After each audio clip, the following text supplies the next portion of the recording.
अस्सलामु अलैकुम वरहमतुल्लाहि वबरकातुहू। उम्मीद करता हूँ कि आप सब खैरियत से होंगे और मैं भी ठीक ठाक हूँ। जैसा कि हम ख्वाबों की ताबीर बयान कर रहे थे, आज हम आपके सामने रखेंगे ख्वाब में बारिश देखना।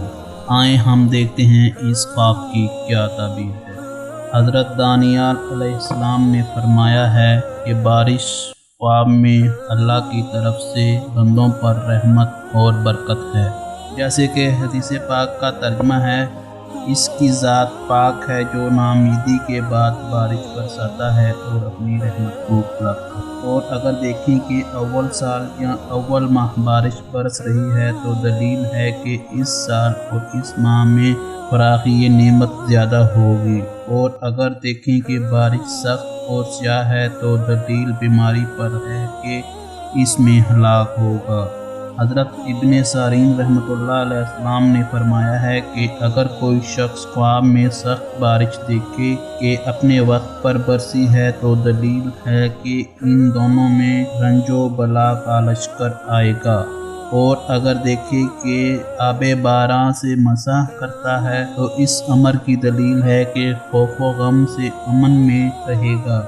और अगर देखे कि पानी हवा से बारिश की तरह आता है तो दलील है कि हक़ ताला का अज़ाब और बीमारी इस जगह ज़ाहिर होगी।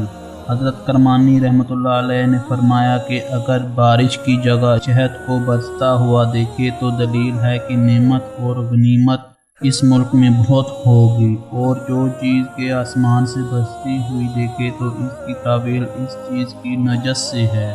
और अगर देखे कि बारिश का पानी पीता है और वो पानी साफ और रोशन है तो दलील है कि इसकी इस कदर खैरियत और राहत पहुँचेगी। और अगर देखे कि बारिश का पानी स्याह और बेमज़ा है तो दलील है कि इस कदर बीमारी और रंज उठाएगा। हज़रत जाफ़र सादिक़ रहमतुल्लाह अलैह ने फरमाया है कि ख्वाब में बारिश का देखना 12 वजह पर है। रहमत, बरकत, फरियाद चाहना, रंजो बीमारी, बला, लड़ाई, खून बहना, फितना, कहत, अमान पाना या ज़दम, कुफर, दराजो, दहम, झूठ।